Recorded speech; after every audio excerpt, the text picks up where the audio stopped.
வணக்கம் நேயர்களே. இன்று நாம் சட்டம், மனித மனம் மற்றும் தர்க்கம் ஆகியவை சந்திக்கும் ஒரு மூளையை கசக்கும் விவாதத்திற்குள் நுழையப் போகிறோம். ஒரு மேசையின் மீது ஒரு 100 ரூபாய் நோட்டு வைக்கப்பட்டுள்ளது. அதை ஏலத்தில் எடுக்க 2 பேர் போட்டி போடுகிறார்கள். ஆனால் இறுதியில் அந்த 100 ரூபாய் நோட்டை ஒரு நபர் 200 ரூபாய் கொடுத்து வாங்குகிறார். அட, 100 ரூபாய்க்கு ஏன் 200 ரூபாயை கொட்டி கொடுக்க வேண்டும்? வெளிப்படையாக பார்க்க முட்டாள்தனமாக தெரிகிறதே. தர்க்கத்திற்கு புறமாக தெரிந்தாலும் இதுதான் மனித உளவியல். தர்க்கத்திற்கும் பயத்திற்கும் அகங்காரத்திற்கும் இடையே நடக்கும் இந்த உளவியல் போராட்டத்தை துல்லியமாக கணக்கிடும் ஒரு தத்துவார்த்த அறிவியல்தான் கேம் தியரி, அதாவது விளையாட்டுக் கோட்பாடு. மனிதர்கள் எப்போதுமே தற்செயலாக முடிவுகளை எடுப்பதில்லை, இல்லையா? நிச்சயமாக இல்லை. வாழ்க்கை என்பதே ஒரு மாபெரும் சதுரங்க ஆட்டம்தான். நாம் எடுக்கும் ஒவ்வொரு முடிவும், நாம் நகர்த்தும் ஒவ்வொரு காயும், நமக்கு எதிரே உள்ளவர் என்ன முடிவை எடுப்பார், அவர் எப்படி எதிர்வினை ஆற்றுவார் என்ற கணிப்பைச் சார்ந்தே இருக்கிறது. உண்மைதான்.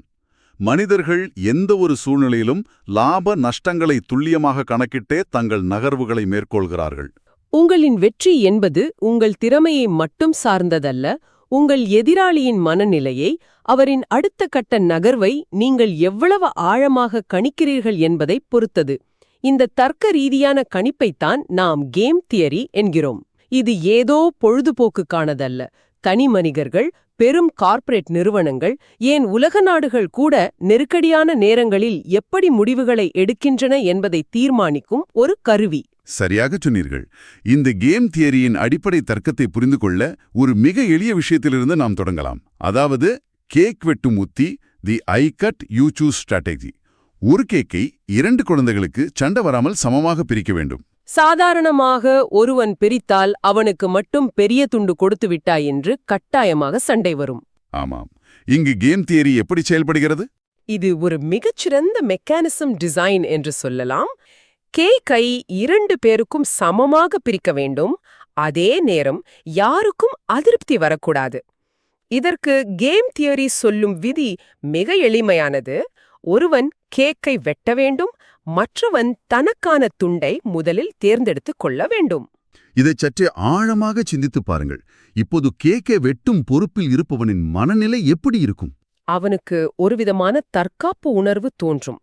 நாம் ஒரு பக்கத்தை பெரிதாகவும் இன்னொரு பக்கத்தை சிறிதாகவும் வெட்டிவிட்டால் எதிரே இருப்பவன் அந்த பெரிய துண்டை முதலில் எடுத்துக்கொள்வான். தனக்கு சிறிய துண்டுதான் மிஞ்சும் என்று அவன் மனம் தர்க்கம் செய்யும். மிகச் சரியான கணிப்பு.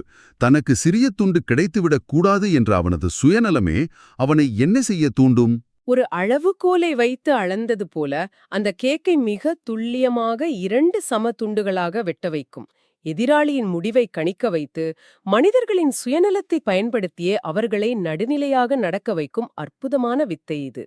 இங்கு நாம் மனிதர்களுக்கு அறத்தை போதிக்கவில்லை, மாறாக அவர்களின் சுயநலத்தையே ஒரு தர்க்க ரீதியான கருவியாக பயன்படுத்துகிறோம். இது கோட்பாட்டளவில் கேட்பதற்கு சுவாரஸ்யமாக இருக்கிறது. ஆனால் இதில் ஒரு நடைமுறை சிக்கல் இருப்பதாக எனக்கு தோன்றுகிறது. இந்த 2 பேரில் ஒருவன் மிக சாதாரணமானவன், மற்றவன் மாபெரும் கோடீஸ்வரன் என்று வைத்துக்கொள்வோம். சரி. இருவருக்கும் அந்த இழப்பின் வலி சமமாக இருக்காதே.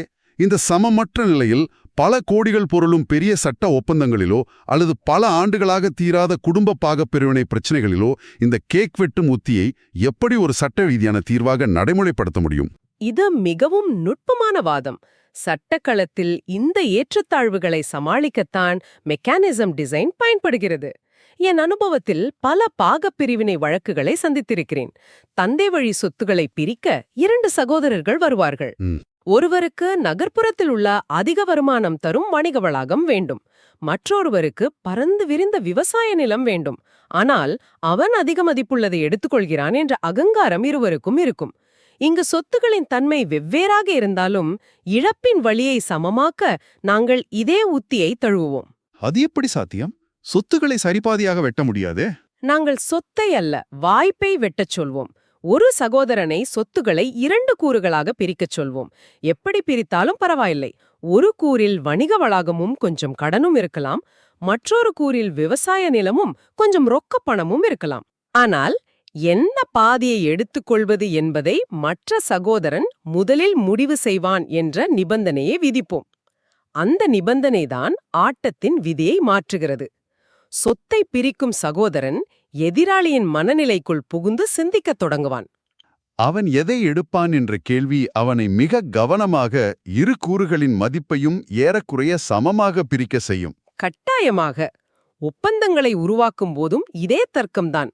ஒரு ஒப்பந்தத்தை மீறினால் ஏற்படும் அபராதம் ஒரு கோடீஸ்வரனுக்கும் வலியை ஏற்படும் வகையில்தான் வடிவமைக்கப்படும். அப்போதுதான் அவர்கள் நேர்மையாக செயல்படுவார்கள். புரிகிறது. மனிதர்களின் அகங்காரத்தையும் சுயநலத்தையும் மடைமாற்றம் செய்து எப்படி ஒரு நியாயமான தீர்வை உருவாக்கலாம் என்பதை தெளிவாக விளக்கினீர்கள். ஆனால் இதே சுயநலமும் பயமும் எல்லா நேரங்களிலும் நேர்மையான முடிவுகளை தருவதில்லையே. நிச்சயமாக தருவதில்லை. மனிதர்களின் இந்த சுயநலம் எப்படி இரண்டு பேரை பரஸ்பரம் அழித்துக் கொள்ளச் செய்கிறது என்பதை விளக்க நாம் அடுத்த தர்க்கத்திற்குச் செல்லலாம். அதுதான் அந்த புகழ்பெற்ற கைதிகளின் இக்கட்டான நிலை, அதாவது பிரிசனர்ஸ் டைலமா. சட்டவியலிலும் சரி உளவியலிலும் சரி இந்த பிரிசனர்ஸ் டைலமாவிற்கு இணையான மனித மனத்தின் இருந்த பக்கத்தை தோலுரித்து காட்டும் வேறொரு கோட்பாடு இல்லை என்றே சொல்லலாம். இது எப்படி செயல்படுகிறது? ஒரு பெரிய குற்றத்தில் ஈடுபட்ட 2 நபர்களை காவல்துறை கைது செய்கிறது. இருவரையும் தனித்தனி அறைகளில் வைத்து விசாரிக்கிறார்கள். இருவருக்கும் இடையே எந்த தொடர்பும் இல்லை. இப்போது காவல்துறை அவர்கள் முன் ஒரு பேரத்தை முன்வைக்கிறது. அந்த பேரம் தர்க்க ரீதியாக சிந்திக்க விடாமல் அவர்களின் உணர்ச்சிகளை தூண்டும் வகையில்தானே அமைந்திருக்கும். காவல்துறை சொல்லும் நிபந்தனைகளை கவனியுங்கள். நீங்கள் இருவரும் அமைதியாக இருந்தால், அதாவது குற்றத்தை ஒப்புக்கொள்ளாமல் இருந்தால், உங்களுக்கு சிறு தண்டனையாக தலா 1 ஆண்டு மட்டும் கிடைக்கும். இது முதல் நிலை. சரி, அடுத்தது. இரண்டாவது நிலை, உன்னுடன் வந்தவன் அமைதியாக இருந்து நீ மட்டும் அவனை காட்டிக் கொடுத்தால் உன்னை நான் உடனடியாக விடுதலை செய்து விடுகிறேன். ஆனால் அவனுக்கு 10 ஆண்டுகள் தண்டனை கிடைக்கும். ஓஹோ. மூன்றாவது நிலை, ஒருவேளை நீங்கள் இருவரும் ஒருவரை ஒருவர் காட்டிக் கொடுத்துவிட்டால் இருவருக்கும் தலா 5 ஆண்டுகள் தண்டனை கிடைக்கும். இந்த மூன்றையும் தர்க்க ரீதியாக ஆராய்ந்து பார்த்தால் ஒரு விஷயம் அப்பட்டமாக தெரிகிறது. இருவரும் அமைதியாக இருந்துவிட்டால் வெறும் 1 ஆண்டு தண்டனையுடன் தப்பித்து விடலாம். இதுதானே புத்திசாலித்தனமான முடிவு. ஆமாம். ஆனால் நிஜ வாழ்வில் விசாரணையின் போது மனிதர்கள் ஏன் அப்படி செய்வதில்லை? இந்த முட்டாள்தனத்திற்கு பின்னால் உள்ள உளவியல் என்ன? பாத்தீங்கன்னா, மனித மனம் என்பது எண்களை கூட்டிக் கழிக்கும் வெறும் கணித இயந்திரம் அல்லவே. அது உணர்ச்சிகள், சந்தேகங்கள் மற்றும் ஆழமான பயத்தால் கட்டமைக்கப்பட்டது. அந்த தனி அறையில் அமர்ந்திருக்கும் ஒரு கைதியின் மனநிலையை எண்ணி பாருங்கள். தர்க்கத்தின்படி அமைதியாக இருப்பது லாபம்தான். ஆனால் அவனுக்குள் ஒரு கேள்வி எழும். நான் அமைதியாக இருந்து ஒருவேளை அந்த அறையில் இருக்கும் என் கூட்டாளி என்னை காட்டிக் கொடுத்து விட்டால் அவனுக்கு விடுதலையும் எனக்கு 10 ஆண்டு சிறை தண்டனையும் கிடைத்து விடுமே. அந்த பயம், அவன் முந்திக் கொள்வானோ என்ற அந்த சந்தேகமே அவர்களை ஒருவருக்கொருவர் துரோகம் செய்ய வைக்கிறது. ஆக அவனை காட்டிக் கொடுப்பது என்பது எதிராளியை அழிப்பதற்காக அல்ல, தன்னை தற்காத்துக் கொள்வதற்காக எடுக்கப்படும் ஒரு தற்காப்பு நடவடிக்கை என்கிறீர்கள்.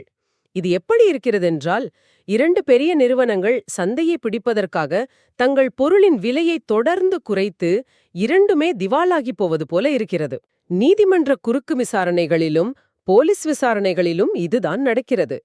புதிய குற்றவியல் சட்டங்களான BNS, BNSS மற்றும் BSC ஆகியவற்றின் அடிப்படையில் சாட்சிகளையோ அல்லது குற்றம் சாட்டப்பட்டவர்களையோ விசாரிக்கும் போதும் இதே உளவியல் தந்திரத்தை தான் விசாரணை அதிகாரிகள் பயன்படுத்துகிறார்கள். கூட்டுச்சதி வழக்குகளில் இந்த பிரிசனர்ஸ் டைலமாவை பயன்படுத்திதான் ஒருவரை குறிவைத்து அப்ரூவராக்குவார்கள். நீ முந்திக்கொண்டு உண்மையை சொன்னால் தப்பிக்கலாம், இல்லையென்றால் அவன் உன்னை காட்டிக் கொடுத்து விடுவான் என்ற ஒற்றை வரியில் பல ஆண்டுகால நம்பிக்கை உடைந்து துரோகம் தேர்ந்தெடுக்கப்படுகிறது. தர்க்க ரீதியாக சிந்திப்பது வேறு, பயத்தின் பிடியில் முடிவெடுப்பது வேறு என்பதை இது ஆழமாக உணர்த்துகிறது. நம்பிக்கையினம் எப்படி இருவரையும் 5 ஆண்டுகால சிறை தண்டனை என்ற மோசமான நிலைக்கு தள்ளுகிறது என்பது நிதர்சனம். உண்மைதான். ஆனால் இந்த முடிவில்லாத சந்தேகமும் துரோகமும் சமூகத்தை அழித்துவிடுமே. இந்த குழப்பங்களை தவிர்த்து சமுதாயம் இயல்பாக இயங்க ஒரு பாதுகாப்பான சமநிலை தேவைப்படுகிறதல்லவா? அந்த தேடல்தான் நோபல் பரிசு பெற்ற கணிதவியலாளர் ஜான் நாஷ் உருவாக்கிய நாஷ் சமநிலை என்ற கோட்பாட்டிற்கு நம்மை இட்டு செல்கிறதுன்னு நினைக்கிறேன். கட்டாயமாக. இந்த நாஷ் சமநிலை என்பது ஒரு விளையாட்டிலோ அல்லது சமூக அமைப்பிலோ உள்ள அனைவரும் ஒரு குறிப்பிட்ட முடிவுக்கு வந்த பிறகு அதை மாற்றினால் தனக்கு இழப்புதான் ஏற்படும் என உணர்ந்து அமைதியாகும் ஒரு பாதுகாப்பான புள்ளி. ஓ. இந்த நிலையில் யாருக்கும் அதிகபட்ச லாபம் கிடைப்பதில்லை, ஆனால் அதே நேரம் தங்களின் தற்போதைய நிலையை விட்டுக் கொடுக்கவும் யாரும் விரும்ப மாட்டார்கள். இது கொஞ்சம் நுட்பமாக இருக்கிறது. ஒரு நடைமுறை உதாரணத்தோடு இதை எப்படி பொருத்தி பார்ப்பது? நாம் தினமும் சாலையில் பார்க்கும் டிராஃபிக் சிக்னலையே எடுத்துக்கொள்வோம். 4 முனைச்சந்திப்பில் அனைவரும் தங்கள் வாகனங்களில் நிற்கிறோம். சிவப்பு விளக்கு எரிகிறது. அங்கே யாருக்கும் நிற்பதில் இஷ்டமில்லை. எல்லோருக்கும் முந்திக் கொண்டு செல்ல வேண்டும் என்ற அதிகபட்ச லாப ஆசை இருக்கிறது. ஆனால் எல்லாரும் சிவப்பு விளக்கில் நிற்கிறோம். ஏன் நிற்கிறோம்? ஏனென்றால் நாம் அந்த விதியை மீறிச் சென்றால் குறுக்கே வரும் வாகனத்தோடு விபத்து ஏற்படும், அது பெரும் நஷ்டத்தை உருவாக்கும் என்ற தர்க்கரீதியான பயம் நமக்கு இருக்கிறது. அதுதான் நாஷ் சமநிலை. நான் விதியை மீறினால் எனக்கும் நஷ்டம், அவருக்கும் நஷ்டம். அதனால் எனக்கு அதிகபட்ச லாபம் கிடைக்கவில்லை என்றாலும் பரவாயில்லை, எனக்கு பாதுகாப்பான லாபம், அதாவது விபத்தில்லாமல் செல்வது கிடைத்தால் போதும் என்று ஒவ்வொருவரும் முடிவெடுக்கிறார்கள். யாரும் தங்கள் உத்தியை மாற்றிக்கொள்ள விரும்பாத அந்த நிலைதான் நாஷ் சமநிலை. ஒரு நிமிடம் சிந்தித்துப் பாருங்கள். இது ஒரு விதமான கட்டாயப்படுத்தப்பட்ட சமரசம் போல தெரிகிறதே. இதில் யாருக்கும் முழுமையான வெற்றி இல்லையே. சமரசம்தான். ஆனால் சிந்தித்துப் பாருங்கள், சட்டம் மற்றும் சமூகம் முழுமையாக இயங்குவதே இந்த நாஷ் சமநிலையில்தான். ஒவ்வொரு மனிதனுக்கும் தான் நினைத்ததை செய்ய வேண்டும் என்ற சுதந்திர ஆசை இருக்கிறது. ஆனால் எல்லாரும் அப்படி தங்களுக்கு தோன்றியதை செய்தால் சமுதாயத்தில் அராஜகம்தான் மிஞ்சும். உண்மைதான். ஒருவருக்கொருவர் மோதிக்கொண்டாமல் இருக்க நாம் அனைவரும் சில அடிப்படை சட்டங்களுக்கு கீழ்ப்படிந்து ஒரு சமரசத்திற்கு வருகிறோம். சட்டம் என்பது அடிப்படையில் ஒரு செயற்கையான நாஷ் சமநிலைதான். அந்த சமரசம் முழு வெற்றியை தரவில்லை என்றாலும் பாதுகாப்பான அமைதியை தருகிறது. நாஷ் சமநிலையில் மனிதர்கள் எவ்வளவு புத்திசாலித்தனமாக தங்களை தற்காத்துக் கொள்கிறார்கள் என்பதை பார்த்தோம். ஆனால் மனிதர்கள் எப்போதும் இப்படி தர்க்கரீதியாகவே சிந்திப்பவர்கள் அல்லவே. நிச்சயமாக இல்லை. மனிதனின் ஈகோ இழப்பை தவிர்க்க துடிக்கும். அவனது உளவியல் எந்த எல்லைக்குச் செல்லும் என்பதை விவாதிக்க தொடக்கத்தில் நான் குறிப்பிட்ட அந்த 100 ரூபாய் நோட்டு ஏலத்திற்கு வருவோம். Dollar action paradox. இது எப்படி செயல்படுகிறது? இது மனித மனதின் விசித்திரமான அகங்காரத்தை பகிரங்கப்படுத்தும் ஒரு விளையாட்டு. நான் என் கையில் ஒரு 100 ரூபாய் நோட்டை வைத்துக்கொண்டு உங்களிடம் ஏலம் விடுகிறேன். யார் அதிக தொகை கேட்கிறார்களோ அவர்களுக்கு இந்த 100 ரூபாய் நோட்டு சொந்தம். சரி. ஆனால் இதில் ஒரு மிக விபரீதமான நிபந்தனை இருக்கிறது. அதிக தொகை கேட்டு அந்த 100 ரூபாயை வென்றவர் தனக்கான தொகையை கொடுத்துவிட வேண்டும். ஆனால் அவருக்கு அடுத்தபடியாக இரண்டாவதாக அதிக தொகை கேட்டவரும் தான் கேட்ட தொகையை எனக்கு கொடுத்துவிட வேண்டும். அவருக்கு அந்த 100 ரூபாய் நோட்டு கிடைக்காது. அட, இந்த நிபந்தனை ஒரு மிகப்பெரிய உளவியல் பொறியாக இருக்கிறது. ஏலம் எப்படி பரிணமிக்கும் என்று நாம் கணிக்கலாம். ஆரம்பத்தில் 10 ரூபாய்க்கு 100 ரூபாய் கிடைக்கிறது என்ற ஆசையில் ஏலம் கேட்பார்கள். ஒரு கட்டத்தில் ஏலம் 90 ரூபாயை எட்டுகிறது. முதல் நபர் 90 ரூபாய் கேட்கிறார்.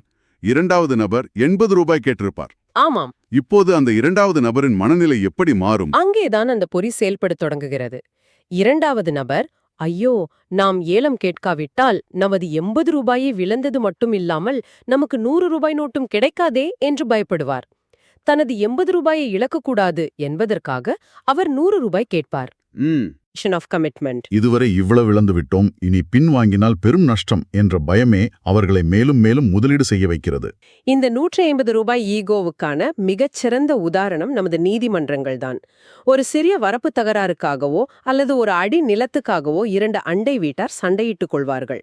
அந்த நிலத்தின் மொத்த மதிப்பே 50,000 ரூபாய் தான் இருக்கும். ஓஹோ. ஆனால் கீழ் நீதிமன்றத்தில் தொடங்கி உயர் நீதிமன்றம், உச்ச நீதிமன்றம் என்று பல ஆண்டுகள் வழக்காடுவார்கள். இறுதியில் அந்த வழக்கிற்காக அவர்கள் கொடுத்த வழக்கறிஞர் கட்டணம் மற்றும் செலவு பல லட்சங்களை தாண்டியிருக்கும். அவர்கள் நிலத்திற்காக வழக்காடவில்லை, நான் அவனிடம் தோற்றுவிடக் கூடாது என்ற தங்கள் ஈகோவுக்காக வழக்காடுகிறார்கள். இதை ஒரு பூஜ்ய கூட்டு விளையாட்டு, அதாவது ஜீரோ சம் கேம் என்று சொல்லலாமா? ஒருவரின் வெற்றி மற்றொருவரின் தோல்வியால் மட்டுமே சாத்தியம் என்று அவர்கள் நம்புகிறார்கள். இங்கு சமரசத்திற்கு இடமே இல்லை. சரியாகச் சொன்னீர்கள். ஆனால் சர்வதேச வர்த்தகம் போன்ற விஷயங்கள் அப்படியல்ல. அவை நான் ஜீரோ சம் கேம், அதாவது இருவருமே ஜெயிக்கலாம் அல்லது இருவருமே தோற்கலாம். அங்கு ஈகோவை விட ஒத்துழைப்பு தான் வளர்ச்சியை தரும், இல்லையா? கட்டாயமாக. ஈகோ மோதல்கள் முற்றி போய் உச்சகட்டத்தை அடையும் போது மனிதர்கள் எவ்வளவு தூரம் செல்வார்கள் என்பதை இந்த ஏலம் விளக்குகிறது. ஆனால் இந்த ஈகோ மோதல்கள் வெறும் 2 நபர்களுக்கிடையே அல்லாமல் 2 பெரிய நாடுகளுக்கிடையே நடந்தால், யாரும் விட்டுக் கொடுக்க தயாராக இல்லாத ஒரு மரண விளையாட்டு நடக்கிறது என்றால் அது எதில் போய் முடியும்? அது ஒரு மாபெரும் பேரழிவாகத்தானே இருக்க முடியும். அதைதான் கேம் தியரியில் கோழையின் விளையாட்டு, தி கேம் ஆஃப் சிக்கன் என்று அழைக்கிறார்கள். இது மிக மிக ஆபத்தான ஒரு விளிம்பு நிலை உத்தி, அதாவது பிரிங்க்மேன்ஷிப். 2 கார்கள் ஒன்றை ஒன்று நேர்க்க நேர் அதிவேகமாக நெருங்குகின்றன என்று கற்பனை செய்து கொள்ளுங்கள். சரி. 2 ஓட்டுநர்களும் ஸ்டியரிங்கை பிடித்துக்கொண்டு நேராக வருகிறார்கள். முதலில் பயந்து வண்டியை ஓரமாக திருப்புபவர் கோழை. ஒருவேளை யாருமே விலகவில்லை என்றால் 2 கார்களும் மோதி இருவருக்கும் மரணம்தான். இது பனிப்போரின் போது அமெரிக்காவும் சோவியத் யூனியனும் விளையாடிய அதே விளையாட்டுதானே? கியூபா ஏவுகணை நெருக்கடியின் போது 2 வல்லரசு நாடுகளும் அணு ஆயுதங்களை வைத்துக்கொண்டு நீ பின்வாங்கு, இல்லையென்றால் நான் அழிப்பேன் என்று நேருக்கு நேர் நின்ற அந்த பயங்கரமான விளையாட்டு. இருவரும் அழிந்து போவோம் என்ற நிலையில் யார் முதலில் கண் இமைக்கிறார்கள் என்ற உளவியல் போர். அந்த விளிம்பு நிலை உத்தியில் இருவருக்குமே சாகக்கூடாது என்ற ஆசை இருக்கிறது, அதே நேரம் தோற்கவும் கூடாது என்ற பிடிவாதம் இருக்கிறது. இங்கேதான் ஒரு மிக நுட்பமான, கொஞ்சம் விசித்திரமான உத்தி பயன்படுத்தப்படுகிறது. எதிராளியை பணிய வைக்க நான் எதையும் செய்வேன், நான் ஒரு பைத்தியக்காரன் என்று நடிப்பது ஒரு தர்க்கரீதியான சமரச உத்தியாக மாறுகிறது. பைத்தியக்காரன் என்று நடிப்பதா? ஒரு முட்டாள்தனமான செயல் எப்படி தர்க்க ரீதியான வெற்றியை தேடித்தரும்? இது மிகவும் முரண்பாடாக இருக்கிறதே. முரண்பாடுதான், ஆனால் இதுதான் நிஜம். அந்த அதிவேக கார் விளையாட்டை எடுத்துக்கொள்வோம். நீங்கள் வண்டியை ஓட்டி வருகிறீர்கள், நான் எதிரே வருகிறேன். நான் என் வண்டியின் ஸ்டீரிங்கை கழற்றி ஜன்னல் வழியே வெளியே வீசிவிடுகிறேன். இதை நீங்கள் பார்க்கிறீர்கள். இப்போது உங்கள் மனநிலை எப்படி இருக்கும்? அடப்பாவி, இவன் வண்டியின் கட்டுப்பாட்டை இழந்து விட்டான். இவனுக்கு சாவதை பற்றி கவலையில்லை என்று நினைத்து என் உயிரை காப்பாற்றிக் கொள்ள நானே பயந்து வண்டியை விலக்கிக் கொள்வேன். அதுதான் விளிம்பு நிலை உத்தியின் வெற்றி. எனக்கு இழப்பை பற்றி கவலை இல்லை, நான் எந்த எல்லைக்கும் செல்வேன் என்று எதிராளியை நம்ப வைப்பது ஒரு மிகப்பெரிய பலம். சட்ட பேச்சுவார்த்தைகளிலும் இது நிறைய பயன்படும். ஒரு பெரிய கார்ப்பரேட் வழக்கில் ஒரு தரப்பு வழக்கறிஞர், எங்கள் நிறுவனம் திவாலானாலும் பரவாயில்லை, நாங்கள் இறுதி வரை இந்த வழக்கை நடத்துவோம் என்று ஒரு பைத்தியக்காரத்தனமான பிடிவாதத்தை காட்டுவார். அந்த பிடிவாதத்தை பார்த்து பயந்து எதிர்த்தரப்பு ஒரு நியாயமான தொகையை பெற்றுக்கொண்டு சமரசத்திற்கு இறங்கி வருவார்கள். சரியாகச் சொன்னீர்கள். தர்க்கத்தை மீறிய ஒரு பைத்தியக்காரத்தனம் இங்கு ஒரு தர்க்க ரீதியான ஆயுதமாகவே பயன்படுத்தப்படுகிறது. இதையெல்லாம் சிந்திக்கும்போது எனக்கு வேறொரு கோணம் தோன்றுகிறது. நாம் இதுவரை மனிதர்களுக்கிடையேயான, நாடுகளுக்கிடையேயான கேம் தியரி பற்றி பேசினோம். ஆனால் இன்று சமூக வலைத்தளங்களில் உள்ள செயற்கை நுண்ணறிவு அல்காரிதங்கள் கூட இந்த கேம் தியரியைத்தானே பயன்படுத்துகின்றன. கட்டாயமாக பயன்படுத்துகின்றன. நமது கவனத்தை ஈர்க்க ஒவ்வொரு நொடியும் அவை நமது உளவியலோடு ஒரு சதுரங்க ஆட்டமாடுகின்றன. நமது கோபத்தை, பயத்தை தூண்டி நம்மை திரைக்குள்ளேயே கட்டி போட முற்படுகின்றன. நாம் இந்த ஆட்டத்தில் வெறும் காய்களா அல்லது ஆட்டக்காரர்களா என்பதை நேயர்கள் சிந்தித்துப் பார்க்க வேண்டும். தொழில்நுட்பம் வளர வளர நாம் விளையாடும் ஆட்டத்தின் பரிமாணங்களும் மாறிக்கொண்டே இருக்கின்றன. நாம் தனித்து இயங்கும் தீவுகள் அல்ல என்பதை கேம் தியரி நமக்கு மீண்டும் மீண்டும் நினைவூட்டுகிறது. உண்மைதான். நீங்கள் ஒரு வழக்கில் வெல்ல வேண்டுமானாலும் சரி, அல்லது வாழ்க்கையில் ஒரு சரியான முடிவை எடுக்க வேண்டுமானாலும் சரி, ஒரே ஒரு சூத்திரம்தான் இருக்கிறது: எதிராளியின் இடத்தில் நின்று சிந்திப்பது. அவர்கள் என்ன நினைப்பார்கள், அவர்களின் பயம் என்ன, அவர்களின் தேவை என்ன என்பதை புரிந்து கொள்வதுதான் வெற்றிக்கான முதல் படி. அந்த எதிராளி மனிதனாக இருந்தாலும் சரி, ஒரு இயந்திரமாக இருந்தாலும் சரி, ஆட்டத்தின் விதிகளை புரிந்து கொண்டால் ஆட்டத்தை நாம் வெல்லலாம். விதிகள் அறிவோம், விவேகத்துடன் செயல்படுவோம். இது நமது சட்டவியல். மேலும் பயனுள்ள சட்ட தகவல்களுக்கு ஜூரிஸ்பிருடன்ஸ் தமிழ் சேனலுக்கு சப்ஸ்கிரைப் செய்ய மறக்காதீர்கள். அப்படியே இந்த வீடியோவை லைக் மற்றும் ஷேர் செய்யுங்கள். அடுத்ததாக நாம் எந்த சட்டத் தலைப்பை பற்றி பேச வேண்டும் என்பதை கமெண்டில் சொல்லுங்கள்.